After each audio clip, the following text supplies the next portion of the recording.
people do you think smoke cigarettes in America?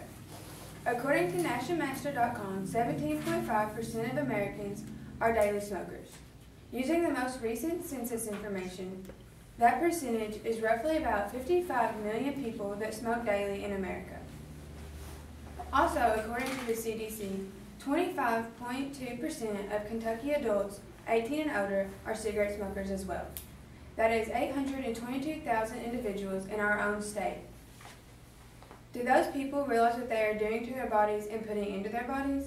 Cigarettes are made up of several chemicals that are all harmful to your body. Smoking leads to several negative things because of those.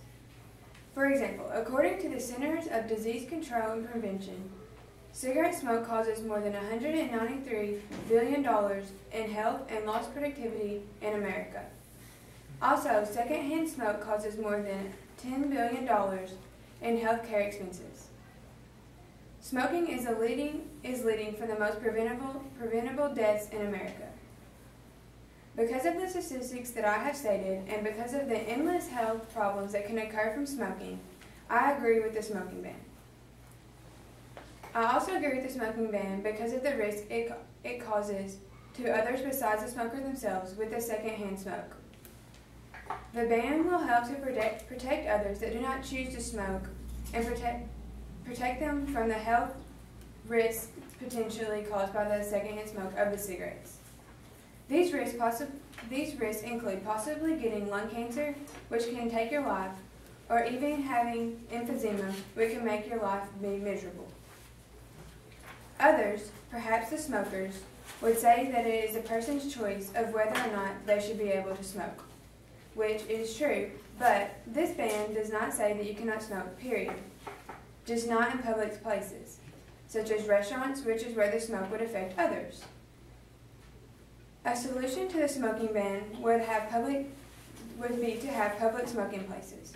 You could set these up randomly. For example, at some amusement parks, this is already happening. It seems to be working for them and not hurting their business or attendance. For example, in Paducah, locally around here, they had a smoking ban passed a couple of years ago. Now when you go out to eat there, there's no smoking ban or smoking or non-smoking options.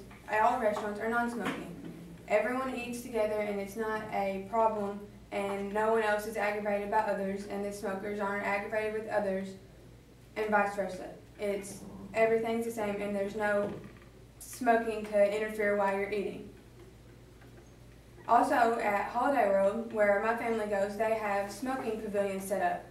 And those are away from people where they would eat and where they would all gather together at certain big rides and things like that. They're off in the corners by themselves and where the smoking doesn't affect the other people.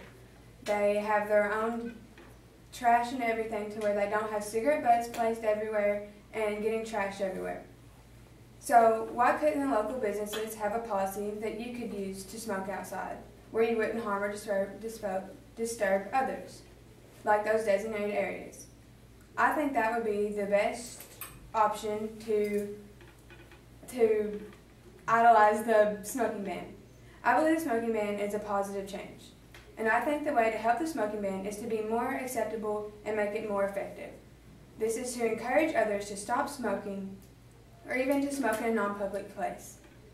It'll help the smoking ban be accepted in more areas and to make everyone get along with everyone, and no issues will be brought up with other people and everything will be fine. So if you support the smoking ban, maybe you can think of a way to encourage others to be non-smokers or to support it as well.